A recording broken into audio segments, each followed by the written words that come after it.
Hi అందరికీ నమస్తే. ఇవాల్టి కథ రైతు బిడ్డ పుట్టినరోజు. అనగనగా ఒక చిన్న పల్లెటూరు చాలా అందంగా ఉంటుంది. పల్లెటూరులో రామయ్య సీతమ్మ అనే దంపతులు నివసించేవారు. రామయ్య వ్యవసాయం చేసుకునే రైతు.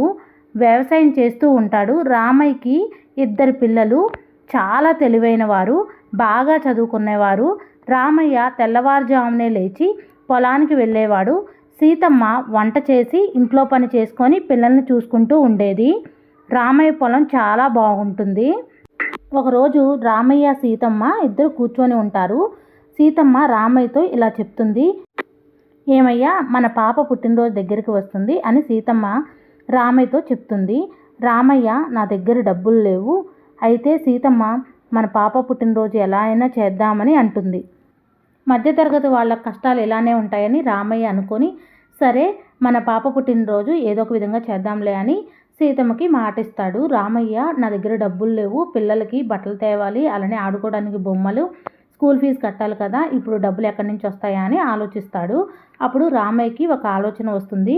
లక్ష్మయ్య అనే తన ఫ్రెండ్ దగ్గరికి వెళ్ళి లక్ష్మయ్యని కొంచెం డబ్బులు కావాలని అడగాలి అనుకుంటాడు. అనుకున్నట్టుగానే లక్ష్మయ్య దగ్గరికి వెళ్ళి రామయ్య ఈ విధంగా అడుగుతాడు. నాకు కొన్ని డబ్బులు కావాలి, మా పిల్లల ఫీజు కట్టాలి, అలానే మా పాప పుట్టినరోజు ఉంది, పాప కోసం బట్టలు తీసుకురావాలి, నీకు వారం రోజులు తిరిగి ఇచ్చేస్తాను, కొంచెం డబ్బులు నాకు ఇస్తావా అని అడుగుతాడు. లక్ష్మయ్య సరే అని చెప్పి కొంత డబ్బులు రామయ్యకి ఇస్తాడు. రామయ్య తీసుకొని, సరే నీ డబ్బులు నేను వారం రోజుల్లో ఇచ్చేస్తానని రామయ్య లక్ష్మయ్యతో చెప్తాడు. రామయ్య లక్ష్మి ఇచ్చిన డబ్బులు తీసుకొని సంతోషంగా ఇంటికి వస్తాడు. ఇంతలోనే పాప పుట్టినరోజు రానే వచ్చింది. రామయ్య పాప కోసం కొత్త బట్టలు, బొమ్మలు, చాక్లెట్లు తీసుకొని వస్తాడు. పాప పుట్టినరోజున అందరూ గుడికి వెళ్ళి పూజ చేయించుకోవాలి అని అనుకుంటారు. పాప పుట్టినరోజున ఉదయాన్నే లేచి తలస్నానం చేపిస్తుంది వాళ్ళమ్మ. తర్వాత తల్లిదండ్రుల ఆశీర్వాదం తీసుకుంటుంది. వాళ్ళ నాన్న తెచ్చిన కొత్త బట్టలు అయితే ఆ రోజు వేసుకుంటుంది. పాప అయితే చాలా అందంగా రెడీ అవుతుంది. బాబు కోసం కూడా బట్టలు తెస్తాడు. వాళ్ళ నాన్న అయితే కేక్ కూడా తీసుకొస్తాడు. పిల్లలిద్దరు కూడా చాలా సంతోషంగా ఉంటారు. పాప వాళ్ళ స్నేహితులందరికీ కూడా చాక్లెట్లు ఇస్తుంది. పాప చాలా సంతోషంగా ఉంటుంది. రామయ్య కూడా చాలా సంతోషపడతాడు వాళ్ళ పాపను చూసి. పాప పుట్టినరోజు కాబట్టి సీతమ్మ తన పాపను తీసుకొని గుడికైతే వెళ్తుంది. గుడికి వెళ్ళి దేవుడికైతే దండం పెట్టుకుంటారు.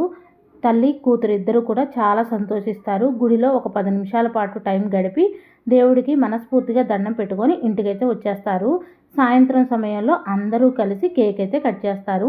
ఆ కేక్ని పిల్లలందరికీ కూడా పంచిపెడతారు. ఈ విధంగా రైతు బిడ్డ పుట్టినరోజు అయితే జరుపుకుంటారు.